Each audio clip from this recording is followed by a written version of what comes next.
comme on dit première fois élu, on met beaucoup de questions dans le Parlement, et l'ancien gouvernement aussi, qui fait la sourde oreille par rapport à ça. Mais après l'institution de sa commission d'enquête là, qui nous trouvait? Mais nous trouvons tout le monde qui n'est impliqué, qui n'est épinglé de sa commission d'enquête là, c'est tout le monde à même. Non, pas tout. Enfin, en grande partie. Est-ce que sa recommandation là, ils mettent en application?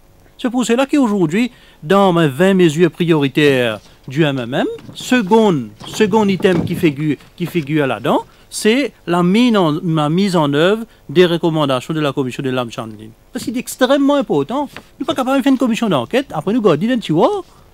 Et là, si je ne me trompe pas, il y a un comité ministériel qui vient étudier sa recommandation de la commission d'enquête.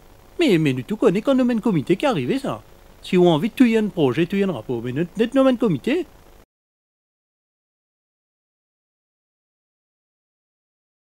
Nous avons un premier ministre, et de l'autre côté, nous avons un ministre mentor.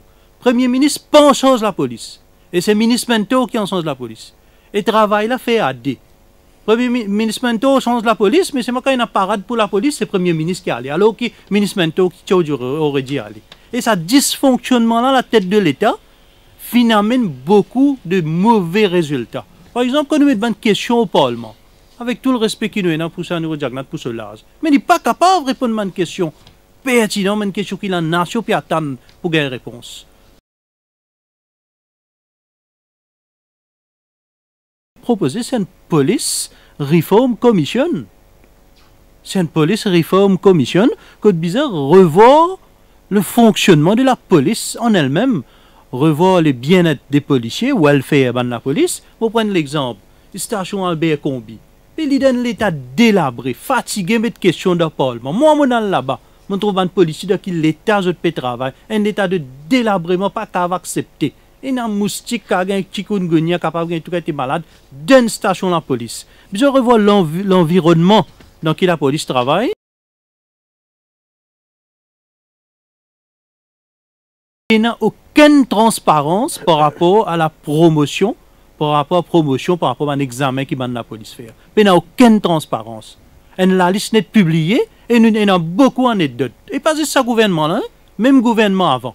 Et la liste est sortie sur nous, là, tel policier, et puis l'autre la liste sortie sur nous, disparaît. Besoin, et le même peut propose une transparence totale sur l'examen pour la promotion des policiers. C'est pas qu'il nous insistait là, une police Reform Commission, et nous choisissons un monde qui est un juge indépendant, un monde solide, pour capable faire ça, parce qu'il y a un gros travail à faire pour revoir le fonctionnement de la police. Et encore, dans les jours à venir, quand le programme va être prêt, nous on va rentrer dans plus de détails par rapport à ça.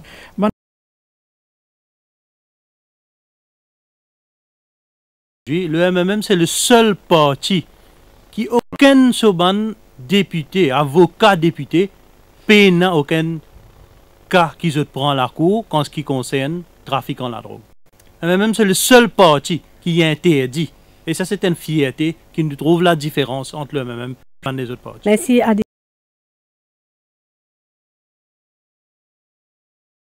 L'opposition pas de gain d'informations nécessaires par rapport à ce caméra Safe City. Il n'y a pas autant nous dire ça.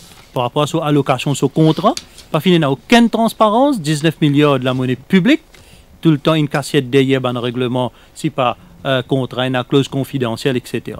Donc le MMM, il dénonce sa opacité de ce projet-là, mais quand même, l'installation de caméras de surveillance. L'opacité, c'est une chose, mais les caméras, c'est ça la précision, c'est une bonne chose.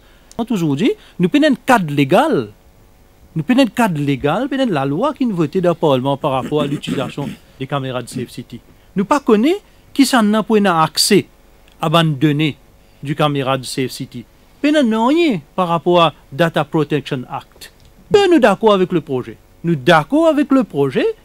Mais par contre, et une deuxième fois, nous revenons nos programmes qui nous lançons aujourd'hui, c'est-à-dire les 20 mesures prioritaires, paragraphe 18, c'est qu'il a même préconisé, c'est réglementer l'utilisation des caméras.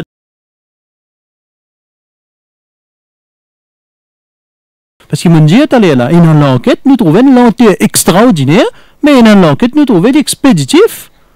Et là, d'abord, comme une violence de madame, une violence conjugale, Mais c'est un tout autre aspect. Nous avons fait une émission là, nous sommes capables d'adresser ça, et le MMM prend l'engagement qui nous peut adresser ça issue là.